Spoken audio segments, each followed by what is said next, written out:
Hey there, Terry here. Just a quick announcement that if you like giving voice to depression, you might also like my new podcast, Recoverable. On it, I will be asking experts the top 10 most searched questions about different addictions and mental health conditions and therapies. Look for Recoverable wherever you get your podcasts.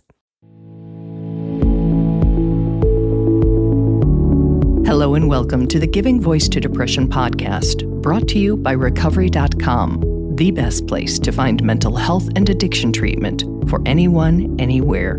Each week, we profile a guest who shares openly about their mental health journey. They share because they understand that when people don't talk about their depression or other mental health conditions, those of us who do struggle with them can feel like we're the only ones, that there's something wrong with us, and that no one understands. We understand. I'm Terry McGuire, the creator and co-host of this podcast. You have my promise that we'll keep it real here. Depression is real, and we're not going to sugarcoat our discussions about it. Hope is also real, and you'll get a dose of that here too. I'm Carly McCullough, a licensed social worker and educator, and Terry's daughter. We've both experienced depression and also support loved ones struggling with it. We're here to normalize talking about depression and mental health in our communities, as well as our families. And to share real-world tested strategies that have worked for other people who have walked similar paths. Thanks for joining us.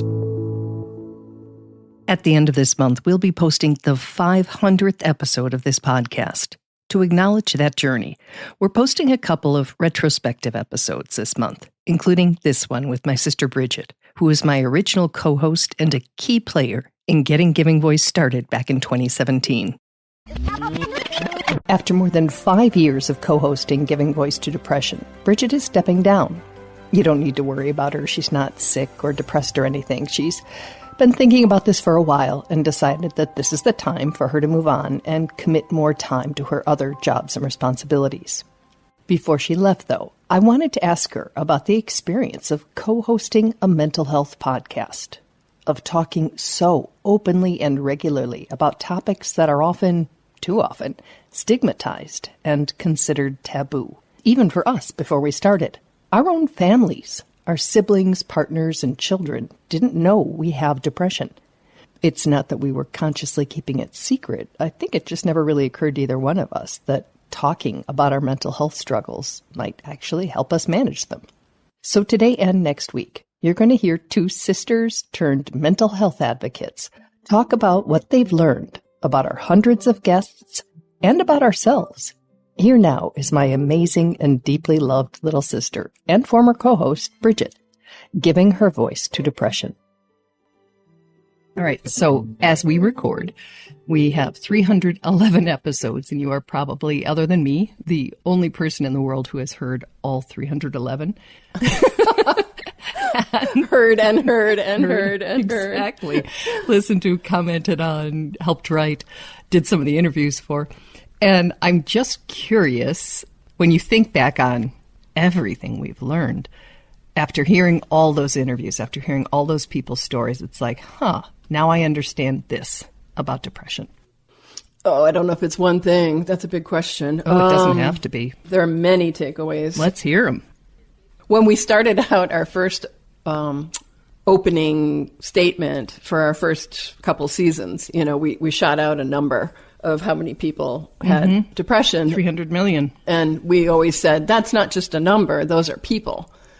And that distinction is just absolutely ginormous and was our obvious, number one motivation for doing this, was that these are people. We are people, and we're people who aren't talking, and we're people who are in seclusion and isolation, and we're people who are hurting, and we're people who are faking it and acting like we're not, and we're people who don't have a clear trajectory on how to face it and how to challenge it and how to wrestle with it. It's such a circuitous path and such a different path for everyone. We often say that depression is different for everyone, and I always say an okay is different for everyone. Being okay is a different manifestation for everyone. Some people are high energy, some people are not. So that was a quantum shift, right? To go from the number to the people. Yes. But now those people have names for me. Interesting. I didn't have a whole lot of people in my little world, and I am an introvert, believe it or not, so my world is sort of small. And, not that I don't have people in my life who struggle with repeatedly and ongoingly with mental health issues. I do, don't get me wrong. But now there are 311 people that I feel kind of intimate with. And they have allowed, us to potentially hear their story for the very first time, which even as I say, I choke up. I know. What an honor. What a tremendous honor. There's really no other word for it. That act of bravery and courage and trust, because not only are they coming out, if you will, but then they hand it to us and we do what we do with it. And we have earned that trust, I think. And again, just wow, what a just thank you is really all I want to say. Like, wow, wow, wow. What a job we have, what a responsibility we have, what an honor this is, how important this is, how hard this is, how heavy this can be. But to have that number turn into Bob and Abe and Jennifer and, all of these people that now they're part of our lives, in a way. Absolutely. And I think about them. I think, I hope, so-and-so's doing okay. I know this is a hard time of year for him, or, I don't pretend I have all 300 people's anniversaries of their something traumatic in their life in my head, but I'm very aware, that they shared, as you said, a piece of themselves with us, and then next level trust said, here, now take what I said and, and edit it and distribute it to a world that can be very harsh. Yes. And it is, all those words you used, heavy and inspirational and an honor. It's all of those things at once. And it has been a journey. Absolutely. 5+ years. Yeah. And when we started this, Terry, I know it sounds, maybe even like everyone says it. Again, I use that word cliche a lot, I think. But trite, I guess, is really where I'm at. When we said if we could change one person's trajectory, if we could make one person, whatever, fill in the blank, not feel alone, not attempt, not whatever, fill in the blank. Mm-hmm. And we know the vast spectrum of what that blank can be filled with. Right. But I think, I shouldn't say that. I know that we've had almost 750,000 listens. More than and that. Some of those might be repeat people because people have shared with us that they do listen more than once, particularly when they don't want to be alone. They put their headphones on and they're with us. We've had people tell us they've flown across the country listening to us nonstop, walking through the airport, sitting on the plane, everything. Mm-hmm. We've had people tell us that they listen to us for 8-hour shifts and driving home. And to fall asleep. To fall asleep. Mm-hmm. It's like, wow. And we know because people have reached out and said that because of something that they heard, or knowing that we were there, or knowing that they weren't alone as a result of hearing these shared experiences, that they didn't take their lives that night. Yeah. It's just, it's humbling, it's powerful, it's been an amazing journey. I've learned so much. You've taught me so much. This is more your world, to say the least, than mine. I had to get a microphone and I had to learn how to use the computer, even though I still haven't really learned how to use the computer. You've been so gracious in kind of, as always, Terry, as in every, now I'm going to cry. You're right there. You always take my hand and lead me. No, I'm going to cry. Stop it. No, I wouldn't have done this without you. I told you that in the beginning. It was my idea. Oh, great. Now, listen, we're both talking like this. I sound like Kermit or something. Oh, my goodness. But I wanted to do this. I believed I should do this, and I don't use that word very often because I hate the word. But I do believe I was supposed to do this, and I didn't want to do it alone. And it was like, my little sister will do it with me. So it was, thank you, because I wouldn't have kept doing it. Yeah, it reminds me, I won't get into the details of what it was about, but when I was about 16 or something, you made a phone call to me about some family matter. And before you told me what it was, you said, say yes. And I was like, all right, she's asking, I'll say yes. Little did I know. But fast forward. Yeah. To this offer. I was. And you were like, say yes. Say yes and then do it every week for 5 years. I was like, oh, okay. Thanks. I appreciate it as well. Way out of my comfort zone. But for that, I appreciate you too. And I want to just go back to something you said before, because there has not been a minute in this project, in this mission, in this resource that either one of us has said, because of us, someone has blank. It's the stories, it's the guests. Because if you and I were just talking, they're going to find out with this episode how different it would have been than a real episode. It's the vulnerability and it's the resilience and it's the willing to say how far down you went and how hard you fought to climb out that gives someone else the understanding and belief that they can do the same. And that has nothing to do with us. We're what they say, messengers. We're the messengers. Yeah, we're the microphone. Yeah. Yep. Yeah. No, definitely no ego involved in it for either one of us. So if I asked, I'm going to ask, I don't know why I would preface it like that. Name some things you know about depression now as a result of having done this that you didn't know before.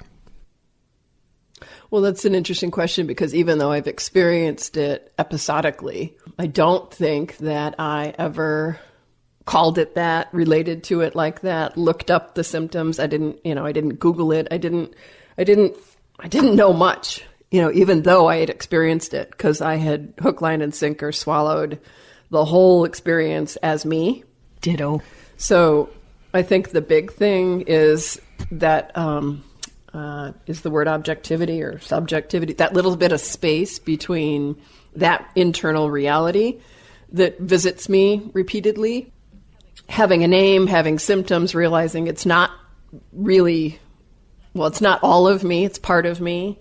It's not always there, it's only partly there. I see now the toll that it takes on the people that live with the people who struggle with depression and the caregivers.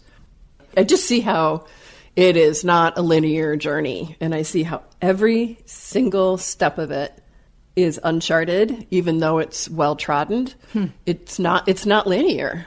It's, who do I go to therapy? Does my insurance cover therapy? Is this the right therapist for me? Can I get in? Are they accepting people? Is there a connection there that's really going to help me? Or is this a waste of my time and money as well? Should I go on meds? Which med? Which doctor? How much? The dosage? Should I go off of them? Should I adjust them?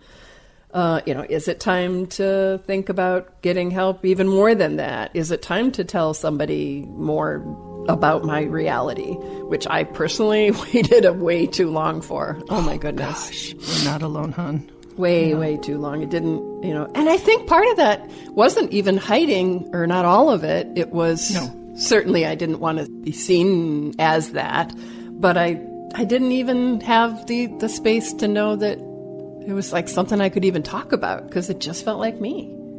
Absolutely. I say, I don't want to say stupid, but I do. I feel kind of stupid knowing what I know now, that I had depression before. I had been on antidepressants before. And when I went into the horrible, long, awful, worst ever one I had that led to this, I didn't name it. I didn't think it was medical. I didn't go to a doctor. I didn't say, oh, crap, it's back. I didn't do anything except go to bed and withdraw and, as you say, hook, line, and sinker. Just bought it all. I am all of the things it tells us, right? Worthless. Worthless, worthless, worthless.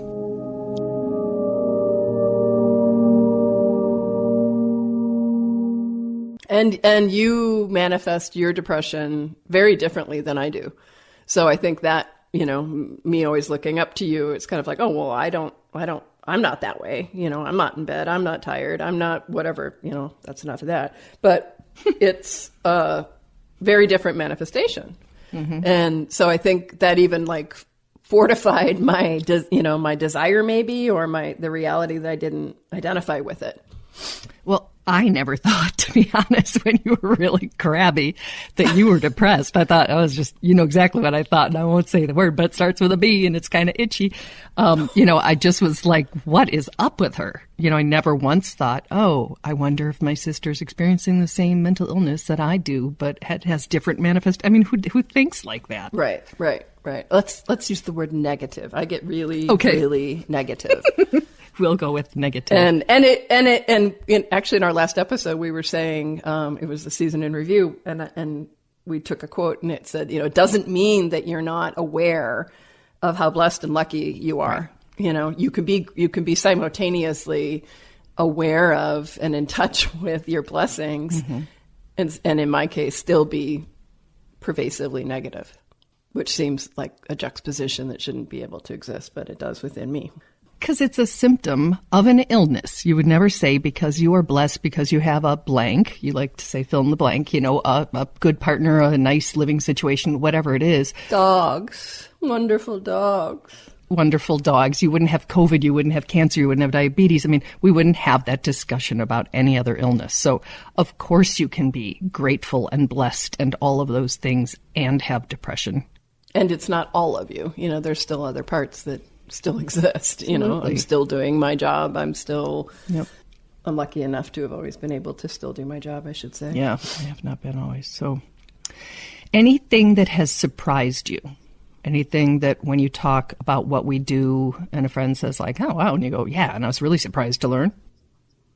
The pervasiveness of the messaging that the voice of depression internally tells most of us is absolutely the biggest surprise. Because had I known it, and now I do know it, I can't honestly say that I'll necessarily remember it or recall it up again when and if my depression resurfaces. But it tells us almost always the same messaging. It just hammers us with these negative internal voices and messages. And they're very, very, very similar. So I'm hoping, my fingers are crossed, that when I hear that messaging come through loud and clear repeatedly and incessantly, that finally, maybe this time, I'll actually recognize it for what it is. I hope so too. The voice of depression. And I'll say, aha, it's back. And hopefully I catch that earlier than I've ever caught it, because I know what I'm looking for now. Right. And the podcast has taught me, that there's just a myriad of ways, none of which are right for everybody, but how to kind of, if you catch it, and easier, I think, if you catch it earlier, how to kind of counteract that. Yep. If that's, I'm going to say the E word, if it's exercise, if it's going out in the sun, if it's watching what I'm eating, if it's watching who I'm hanging out with, if it's some kind of a routine that I need to kind of re-anchor myself in, if it's talking about it. I mean, the list is, we've learned, we call it a toolkit, but that toolkit has a lot of tools in it after 311 episodes. Yep. So my hope is I recognize it earlier, and that once I can put a name to it, I can sort of, I'm almost, as I'm talking, using too many words to the image as a scale, that I could put some things on the other side of that scale to kind of weigh it out a little bit and even it out.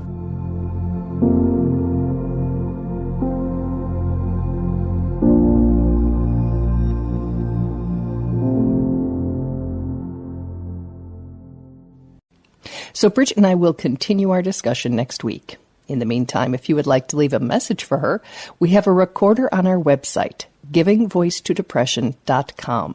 In the upper left, you'll see a red record widget, and I'm sure she'd appreciate hearing from you after all these years. Thanks for listening.